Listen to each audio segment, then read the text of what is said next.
कर्नाटका से हिजाब का मुद्दा जो है वो शुरू हुआ था। अब जम्मू में भी जो है लगातार प्रोटेस्ट हो रहे हैं। अगर हम कल एक प्रोटेस्ट देखें और आज बठिंडी में भी जो है ये प्रोटेस्ट हुआ और उसमें ये कहा गया माई हिजाब इज़ माई आइडेंटिटी। उसके साथ जो है वो प्रोटेस्ट की शुरुआत हुई। अभी हमारे साथ राष्ट्रीय बजरंग दल से राकेश बजरंगी जी, हम इनसे बात करते हैं।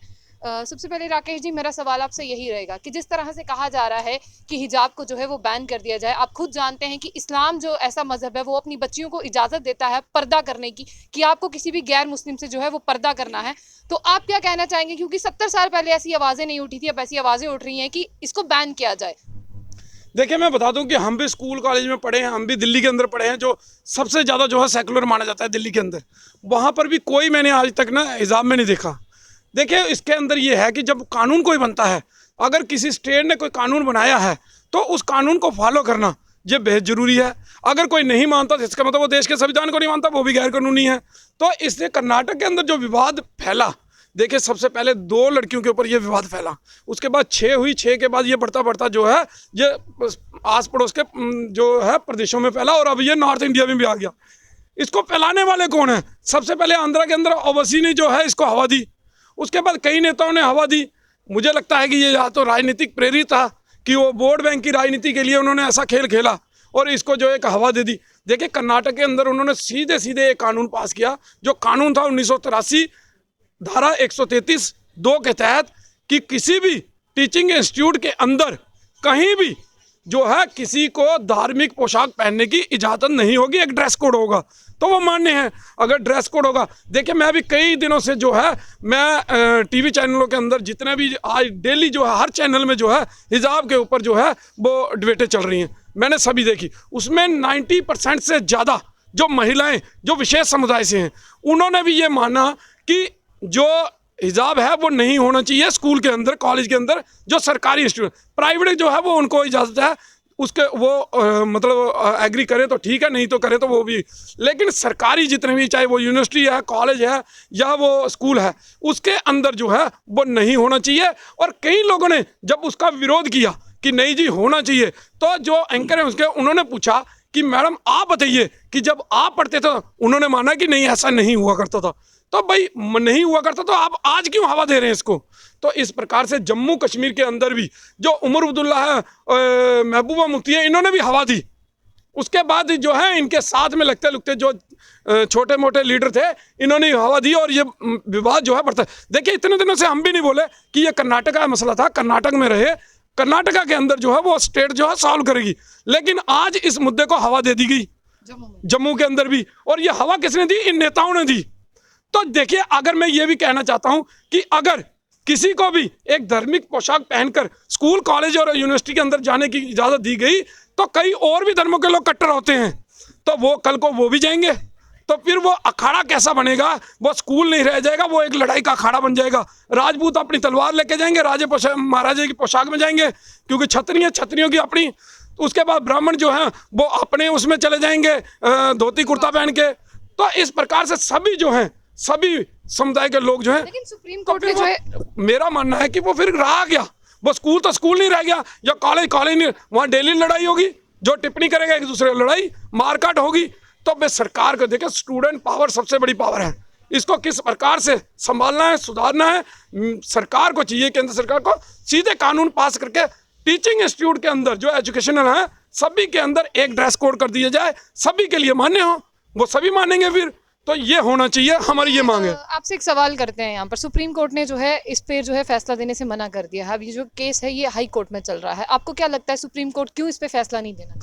देखिए, कोई भी धार्मिक विषय पे कोई भी अपना हस्तक्षेप नहीं करना चाहता। देखिए, जो हाई कोर्ट है, मद्रास हाई कोर्ट, उसने भी कहा कि राष्ट्र बड़ा या धर्म। उसने ये सवाल किया है वकीलों से कि बताइए राष्ट्र बड़ा या धर्म। और दूसरा जो है कर्नाटका हाई कोर्ट, उसने कहा देश संविधान से चलेगा, धर्म से नहीं चलेगा। तो कोर्ट के ऊपर तो यकीन रखिए, कोर्ट ने वहां पर 200 मीटर पे 144 लगा दी। उसने बोला कोई भी धार्मिक पोशाक पहन के स्कूल के अंदर नहीं आएगा, ये हाई कोर्ट ने कहा है वहां पे। तो उसको मानना बहुत जरूरी है। और इसको मैं एक चीज और कहना चाहता हूं कि कल जैसे हुआ राजस्थान के अंदर, एक लड़की जो कभी स्कूल के अंदर हिजाब पहन के नहीं आती थी, कल वो हिजाब पहन के आ गई, तो वो कॉलेज ने उसको वापस भेजा। तो ये भी एक, उसके बाद उनके परिजन जो आए और उसके बाद उन्होंने हंगामा किया। तो इसको कोई ना कोई तो हवा दे रहा है ना कोई लड़वाने का काम जो है वो कर रहा है। तो ये सोचने का विषय है और ये सरकार ने जल्द से जल्द उन लोगों को पकड़ना चाहिए। जैसे कि एक वो लड़की थी, वो मुस्कान ने जिस प्रकार से इंटरव्यू दिए हैं, उसने पाकिस्तान में भी इंटरव्यू दिए हैं, BBC को भी दिए हैं, और वो संगठन भी आइडेंटिफाई होने चाहिए जिन्होंने उसको 5 लाख का इनाम दिया। तो कल को जो 5-5 लाख के इनाम बांट रहे हैं, तो वो भी तो धार्मिक यहाँ उन्माद फैलाने की कोशिश जो है वो संगठन भी तो कर रहे हैं। कल को दूसरे धर्म वाले भी बोलेंगे तुम भी बोलो जी, हम भी देंगे आपको, तो फिर अखाड़ा ही बनेगा, लड़ाई का अखाड़ा ही बनेगा। इससे अच्छा है कि आप उसको स्कूलों को स्कूल रहने दीजिए, कॉलेजों को कॉलेज रहने दीजिए और यूनिवर्सिटियों को यूनिवर्सिटी रहने, पढ़ाई के ही तौर पर उसको यूज कीजिए। ये धार्मिक जो है वो ना बनाए। लेकिन अगर वाकई में आप ये मानते हैं ना, इलेक्शंस के पहले जो है हवा दी जा रही है? देखिए, हवा तो दी गई है, मुझे लगता है कि ये इलेक्शन हो सकता है इलेक्शन से जोड़ गई, लेकिन हम जो है नॉन पॉलिटिकल हैं। हम उस विषय को देख के चल रहे हैं कि अगर एक धर्म को अगर इजाजत दी गई तो बाकियों को भी फिर मिलनी चाहिए, और फिर उसके बाद जो लड़ाइयाँ होंगी जो इजाजत देगा तो वो उसके ऊपर जिम्मेवारी होगी। लेकिन अगर देखिए यहाँ पर जो मसला है हिजाब को, जो बच्चियां हैं वो पर्दा करती हैं, कईयों के अगर हम कहें कईयों के घर हैं जो उन्हें अलाउ नहीं करते कि वो इस तरह से जाएं, इसका मतलब उनकी जो शिक्षा है वो रुक जाएगी।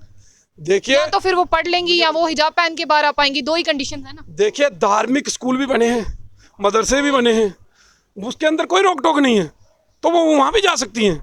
जरूरी नहीं कि स्कूल कॉलेज में। अगर पढ़ना है, अगर किताब चाहिए या हिजाब चाहिए, वो तो चूज करना पड़ेगा। जब इतने सालों से आप चूज कर रहे हैं तो आज कौन सा वो हो गया? अगर जम्मू के अंदर भी देखा जाए, आप ऐसे बहुत सी एजुकेशन इंस्टीट्यूट आपने देखे होंगे जहाँ पे बच्चियाँ बुर्का पहन के जाती हैं, या जहाँ पे बच्चियाँ वो लिबास पहन के जाती हैं जो उनके घर वाले अलो करते हैं, या जो इस्लाम में कहा जाता है। अगर आप यहाँ पर सिख धर्म की बात करें, उनकी बच्चियाँ भी उसी लिबास में पहुँचती हैं जो सिख धर्म में माना गया। देखिए, अगर सरकार यहाँ पे भी कानून बनाती है तो वो मानेंगे, पर अगर यहाँ पर नहीं बनाती हैं तो जिस प्रकार से चल रहा है ठीक है, चल रहा है, वो सभी मान रहे हैं, लेकिन इसको हवा तो मत दीजिए। अगर आप एक धर्म के ऊपर बोलेंगे तो दूसरे भी बीच में आएंगे। इसलिए सरकार को सोचना है कि इस मसले को कैसे सुलझाना है। हम सरकार को कह रहे हैं कि उन ताकतों को आइडेंटिफाई करो जो यहाँ पर आज जो है मसले खराब करने की कोशिश कर रहे हैं। और हमारी ये भी मांग है कि किसी को भी, जब कानून जो कहता है कि किसी को भी एक विशेष धर्म को जो है उसकी इजाज़त नहीं होनी चाहिए, तो वो उसके ऊपर स्टैंड रखना चाहिए, और उसी स्टैंड के साथ जो है वो सरकार ने जो है वो काम करना चाहिए। क्योंकि मैं पहले भी कह चुका हूँ, अगर आप इस प्रकार की छूट देंगे तो कॉलेज और इंस्टीट्यूट जो हैं जितने भी हैं वो लड़ाई के अखाड़े बनेंगे, वो कहीं भी स्कूल कॉलेज नहीं रह जाएंगे। इसलिए सरकार ने सोचना है कि अगर वो देनी है, शिक्षा देनी है, तो वो धर्म के नाम पे शिक्षा ना दे, ठीक है। इसलिए सीधे तौर पर ये सोच के चले कि हमने कानून का पालन करवाना है और किस प्रकार से कराना है वो सरकार का विषय है। बिल्कुल, बहुत अच्छा पॉइंट इन्होंने यहाँ पर कहा कि जिस तरह से अगर हम बात करते हैं यहाँ पर लिबास की, उस पर नहीं होनी चाहिए, उन पर पकड़ा जाना चाहिए जो इसको जो है सियासी रंग दे रहे हैं, जो इसको मजहबी रंग दे रहे हैं। और वाकई में इन्होंने भी यही कहा कि उन ताकतों को आइडेंटिफाई करना चाहिए जो इसको मजहबी रंग दे रहे हैं और जो अशांति फैलाना चाहते हैं। बहुत अच्छा संदेश जो है उन्होंने दिया, और इनसे बात करना, बिल्कुल नॉन पॉलिटिकल ऑर्गेनाइजेशन है इनकी, इनसे बात करना और इनका पॉइंट ऑफ व्यू जानना बहुत महत्वपूर्ण था। आपको इनका जो है व्यू कैसा लगा उसके बारे में जरूर आप बात करिएगा कमेंट बॉक्स में। तो ऐसी और भी अपडेट्स के लिए देखते रहिए जम्मू बुलेटिन। आशिया खान के साथ, अल्लाह हाफिज।